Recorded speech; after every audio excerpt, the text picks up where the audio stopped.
지금 현재 정청래가 그 윤석열 탄핵이란 말이야. 예. 탄핵 결의안을 하면 대통령이 또 기각시키니까 요게 이제 피하려고 청문회란 말을 빌렸단 말이에요. 예. 근데 결국은 마지막 목적지는 어디로 갈 것입니까? 탄핵으로. 결국 탄핵으로 가는 건데 네. 일단 이제 광화문 세력들의 동의가 필요한 거 아니겠습니까? 그 세력들이 모여야 되니까 서명을 140만, 그러니까 국회 청원을 140만을 받은 걸 빌미로 해가지고 그거로 이제 국민들을 속이고 있는 겁니다. 이제 탄핵 절차에 들어간다. 그러면서 거기 그 청원에 참여한 사람들이 국가보안법 폐지 또 국가보안법 위반자들 이런 자들이 있기 때문에 그 사람들부터 끌어들이겠다. 예, 그 사람들을 모아서 광화문에서 싸우면서 그걸 압력을 가하고 국민의힘을 와해시키고 그 다음에 탄핵에 들어가겠다. 이런 전략을 이제 세운 것이고 이제 1단계 전략이죠. 이제 2단계 전략은 뭐냐? 2단계 전략은 국민의힘을 와해시키는 게 이제 2단계 전략이죠.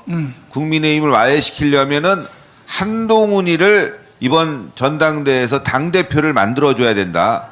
그래서 김어준이가 한동훈을 지지 선언했습니다. 네. 방송에 직접 얘기한 거예요. 자기가 한동훈 나 지지한다. 이야. 그리고 한겨레 마저도 칼럼을 통해서 젠장 우리가 한동훈을 지지하게 된다느니 되었다느니 이렇게 해갖고 한겨레 등 좌파 언론들이 지금 한동훈을 지지하는 그런 상황까지 온 거죠. 그러면 그러니까 한동훈을 지지하는 이유가 뭐예요? 한동훈이 들어와야지만이 최상병 특검을 논의하게 되고 최상병 특검을 통해서 윤석열 대통령 탄핵으로 들어가는 그 길목을 열겠다는 거죠. 지금 특검이 여러 가지가 있지만 최상병 특검, 김건희 여사 특검, 한동훈 특검이 있는데 한동훈이 당대표 되면 한동훈 특검 당연히 맞겠죠. 그 다음에 김건희 여사 특검에 대해서도 문재인 정권 때 2년간 열심히 했지만 일단 윤석열 대통령이 굳건하게 이제 맡고 있는데 거기에 이제 최상병 특검을 한동훈이 길을 열어준 거예요. 나는 최상병 특검을 찬성해 줄 테니까 한동훈 특검은 통과시키지 마라. 그래서 한동훈 특검 얘기 나오니까 난리가 나지 않습니까? 근데 일단은 최상병 특검에 대해서 길을 열고 한동훈이가 그걸 통해서 윤석열 대통령을 탄핵하려고 하는 그런 이제 민주당의 작전을 세우는 거죠. 그러면 이제 자연스럽게 김건희 여사 특검까지 열리는데 이번 전당대회에서 참 놀라운 일이 벌어졌습니다. 예. 한동훈이 김건희 여사의 문자를 씹었는데 여기에 누군가가 한동훈 세력인지 아니면 그 이외의 세력인지 열이 받았는지 김건희 여사의 댓글 공작이라는 미명하에 또 녹취록을 올려가지고 또 논란이 되고 있습니다. 근데 우리 장로님 생각에는 8석이 갈 것 같아요? 안 갈 것 같아요? 넉넉하게 가죠. 8석은요 비례대표가 20석 이상이 됐고 한동훈이가 상위권 배치 거의 한 20번에서 17번까지는 자기 계파들을 다 박아놨기 때문에 그 사람들은 한동훈이 하라는 대로 합니다. 그러면 8석 정도는 넉넉하게 통과시킬 수가 있다. 그래서 최상병 특검도 통과가 될 것이고 그리고 최상병 특검에서 이제 여러 가지 루머들을 막 좌파들이 만들어내게 되면 그 다음에 이제 김건희 여사 이번에 댓글 논란도 터졌지 않습니까?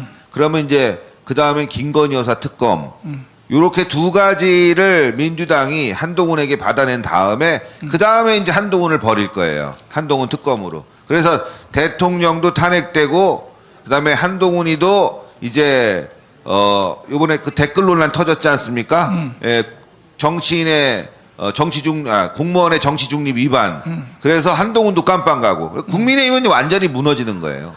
예. 그래서 지금 현재 그 청문회 하는 거 있잖아요. 청문회 하는데 증인을 32명인가 얼마나 39명이요. 39명을 신청했는데 거기에는 김건희도 증인으로 나오라 그러고 김건희 엄마도 나오라 그래요. 맞습니다. 이야, 그래서 내가 하도 답답해서 그 수석들한테 한번 물어봤어요. 수석들한테 아니 비대위원장 되자마자 한동훈이가 바로 대통령하고 맞붙어 싸움이 시작했는데 대통령 빨리 임기를 줄이고 이게 이제 싸움을 시작을 했는데 20년 동안 같이 살면서 윤석열 대통령이 한동훈에게 치명적인 무엇이 약점이 잡힌 게 있느냐? 안 그러면 어떻게 일개 비대위원장이 대통령하고 맞붙어 싸우느냐? 뭔가 약점이 비밀 한동훈만 아는 비밀이 있겠지. 그랬더니 수석들이 나한테 말하기를 절대 없다는 거야. 만약에 있었다면 이미 벌써 깠다는 거야. 한동훈이가 있었다면 벌써 깠다는 거야. 그 절대 없고 그러니까 이제는 그 김건희 여사만 가지고 물고 늘어진다는 거야. 김건희 여사만 가지고 물고 늘어진다 그러는데 결국은 우리 김학성 교수님 네. 내 짐작인데 예. 내가 볼 때는 계속 뭐 특검하고 그다음에 뭐하고 뭐 청문회하고 뭐 발광 떨다가 10월 달 정도 되면은 예. 탄핵 결의안이 통과가 되지 않겠나. 10월 달 되면은. 뭐 왜냐하면 그 조급하니까 이재명이가 조급하잖아요. 예, 10월 달에 1심 선고가 몇 개가 나오죠. 그렇지요. 그러니까 우리는 10월 달 전에 이번에 8.15 때 이거는 승부를 해야 된다. 전국의 이 방송을 듣고 있는 모든 시청자들 들어보세요. 여러분들은요, 내 몸 상태가 되면요, 침대에서 일어나지도 못해요. 근데 내가 목숨 걸고 어제 그저께는 부산 갔다 왔지요. 계속 하루에 2시간씩 방송하지요. 내가 하는 걸 한번 보라고. 그러니까 10분의 1이 아니고 100분의 1이라도 좀 해달라는 거예요. 100분의 1이라도. 신혜직 대표님. 예. 아니 그런데 우리가 윤석열 대통령을 만든 우리가 주인공 아닙니까? 그렇습니다. 근데 윤석열 대통령님을 내가 만나달라고 하는 것도 아니고 이번에 부정선거 있잖아요. 부정선거. 예. 이거 한번 법무부 장관한테 지시를 하든지 해서 아니 그래서 우리가 무슨 뭐 윤석열 대통령한테 돈 달라는 것도 아니고 우리가 대통령을 만든 우리가 주인공으로서 최소한 이게 부정선거 이거 좀 밝혀달라. 그러면 사실 국회 동의 없이 부정선거 조사위원회라고 하는 것은 대통령의 명령으로 요즘 위원회 많잖아요. 그냥 만들어지는 겁니다. 그냥. 그렇죠? 예, 대통령이 마음만 먹으면 위원회는 그렇죠. 예. 그냥 만들 수 있고 예. 그래서 예. 뭐 부정선거라는 표현이 지금 껄끄러우면은 선거제도 개혁위원회 해가지고 그래서 이제 선관위 밑에다가 감시기구를 달아버리면 됩니다. 그리고 검찰에 이러이러한 문제들이 있으니까 수사를 시작해라. 뭐 그렇게 해서 이제 수사도 개시될 수가 있는데 부정선거라는 부분이 너무나 명백하고 대한민국 선거가 지금 사전선거가 2번 있는데 전 세계 어느 나라도 없는 이런 그 사전선거라는 걸 채택해가지고 부정의 빌미를 만들어냈지 않습니까? 그렇지. 다음에 지방선거 있고 또 대선이 있는데도 불구하고 이런 부분에 대해서 개혁하지 않으려고 하고 또 눈에 보이는 부정선거마저도 외면하고 있는 저는 이 윤석열 정부의 가장 큰 문제는 우리 보수우파는 바라보지 않고 보수우파가 가장 원하는 부분은 바라보지 않고 한동훈 같이 이 좌파들의 눈치만 보다가 시간을 다 보내고 있다. 좀 더 강력하게 나가야 된다. 지금 눈치 볼 일이 하나도 없거든요. 죄다 눈치를 보고 있습니다. 언론 눈치 보고 좌파 눈치 보고 이러다가 시간 다 가고 있는데 지금 대한민국은 거의 이제 위기가 아니라 적화 상태에 들어갔지 않습니까? 다음 대선마저도 이렇게 부정선거로 지게 된다면 희망이 없는데 윤석열 대통령이 지금 뭘 하고 있는지 우리가 그다음 윤석열 대통령에 대해서 엄청나게 응원하고 지지하고 성원해줬고 그걸 통해서 정권이 들어섰고 우리가 원하는 거 이재명 깜빡 놀아 문재인 깜빡 놀아 그다음에 대한민국 종북 주사파들 다 때려잡아라 이런 발언했는데 말로는 하고 있지만 행동으로 실천으로 하나 보이지 않고 그리고 이번 비대위도 사실상 누구 때문에 들어오게 됐겠습니까? 윤석열 대통령이 원했기 때문에 한동훈이 들어온 거 아닙니까? 그 암덩어리가 지금 보수 우파를 다 박살내고 있는 거 아닙니까?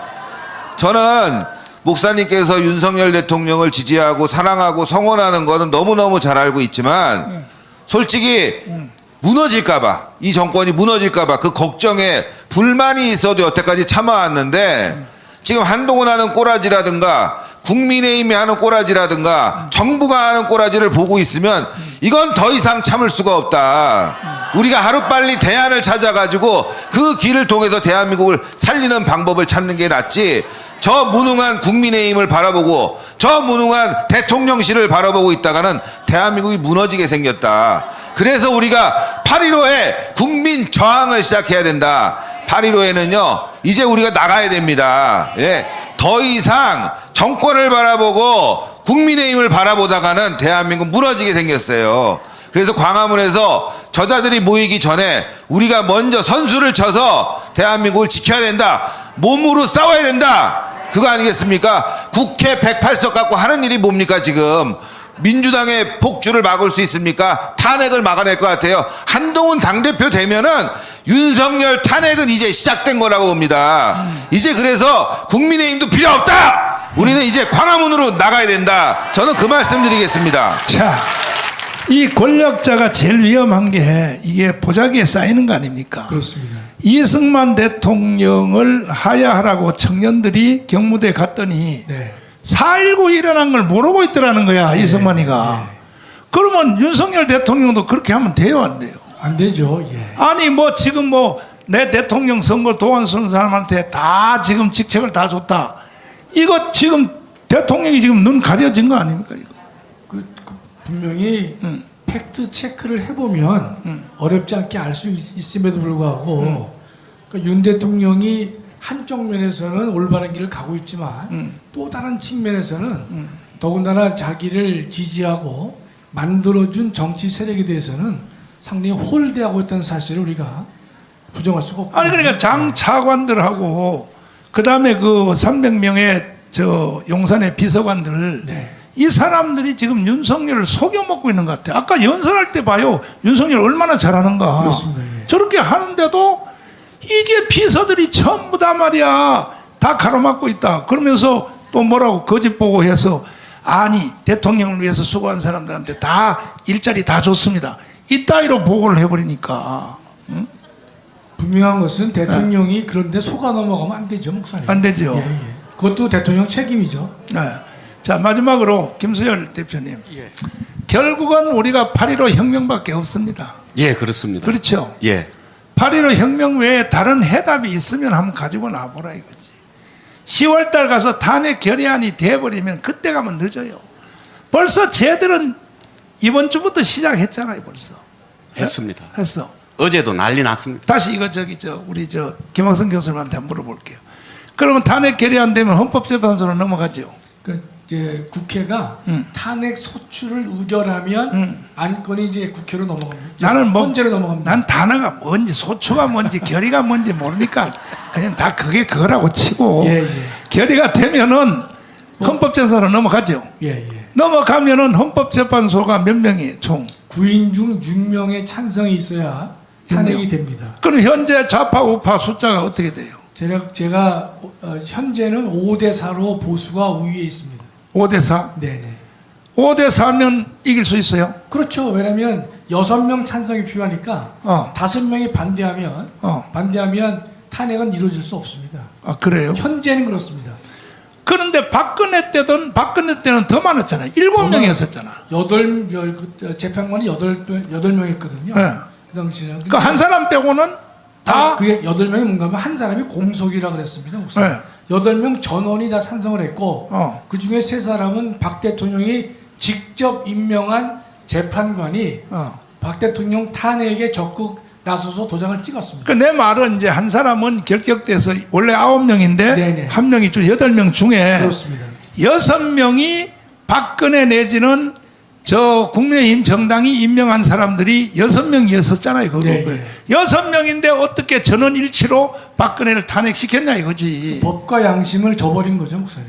그게 결국은 촛불 시위한테 겁먹어가지고 그렇습니다. 촛불 시위가 나오면 죽인다, 이 새끼들 죽인다 하니까 요 짓을 지금 또 하려고 지금 쟤들이 박근혜 탄핵의 재미를 봤죠. 책임을 받지. 그래서 지금 함부로 대통령을 탄핵하려고 하는데 우리가 지금 라틴 아메리카와 대한민국을 비교해 보면 두 가지가 비슷한데요.